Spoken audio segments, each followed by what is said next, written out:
My ex-husband 55 male left me 53 female for our friend 55 female, and no one cares. My ex-husband and I were married for 22 years and have one son 18. He left me 2 years ago for my friend, who he had been having an affair with for 5 years. To be fair, they went to high school together, so they knew each other longer. We still live in the same town they grew up in, and both of their extended families still live here. They have a huge support system. I grew up about 2 hours away and met my husband in college. I became friends with Tina 55 through my ex Kent 55. We have been in the same social circles for over 2 decades. My ex is extremely social, popular in the life of every party. Everyone knows him and everyone loves him. Tina has always been sweet, kind and loving. She has always been very loved by everyone. My marriage has always been tough. My ex, myself and my son. He has always been extremely verbally and emotionally abusive as well. I know I should have left him the first time he put his hands on my son, but he convinced me that no one would believe me because everyone loves him. Everyone thinks he's such a great guy. He told me I would never see my son again and I believed him.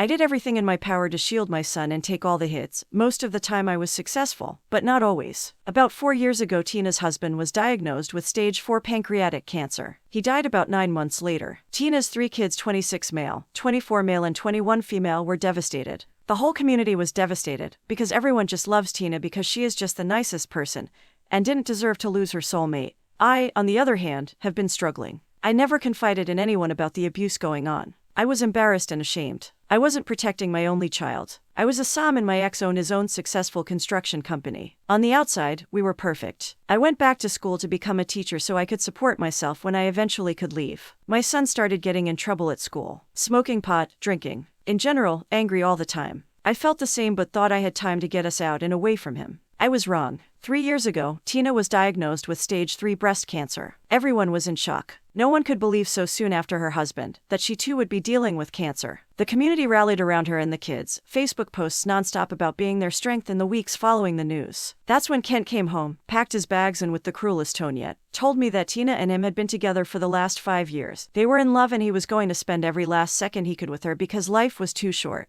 He never loved me and was only with me because she married someone else. I was simultaneously relieved and devastated. Tina was my friend. She was sleeping with my husband while hers was dying. WTF. It became public knowledge pretty quickly that they were a couple now, and come to find out, several of our friends had known all along. There were lots of guys' skiing trips that included Tina and guys' nights out that included Tina. The other wives, the ones that I thought were also my friends, turns out they consider Tina's friendship more important, because she is the beloved golden child of the community along with my ex. They could do no wrong and everyone just loves them, and it turns out, I'm the villain of this story. Apparently, I'm the bad guy because I stood in the way of their true love. Not a single person has called them out for what they did to me or Tina's husband. They have faced zero consequences. Actually, the complete opposite. Our entire small community is celebrating them, because they are just the best. Kent moved directly into Tina's house, the one she shared with her husband, along with my son. Turns out Kent was cool with them smoking pot together because he's the cool dad. He lets him skip school, gets high and stays out as late as he wanted.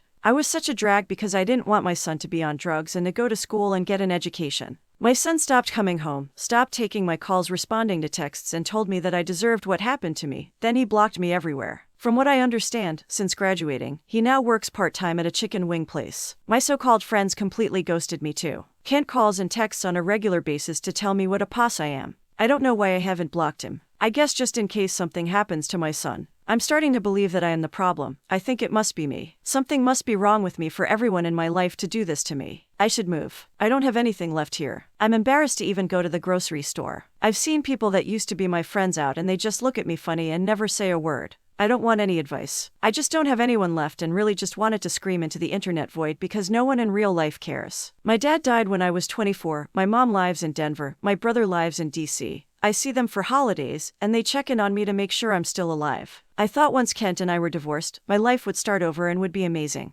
It was supposed to be my second chance at life. It's just the opposite. It's so much worse. How can that be? Why don't I deserve happiness? Before you come for me, yes, I'm in therapy, yes, I'm exercising every single day. And I'm in the best shape of my life, yes, I'm finding new hobbies. But I just can't get over the complete betrayal of my good friend and all the other people I thought were friends. Not a single person in the shitty community has been kind to me since this all came out. That one. My whole adult life has been a lie and I'm struggling. That's it. End of rant.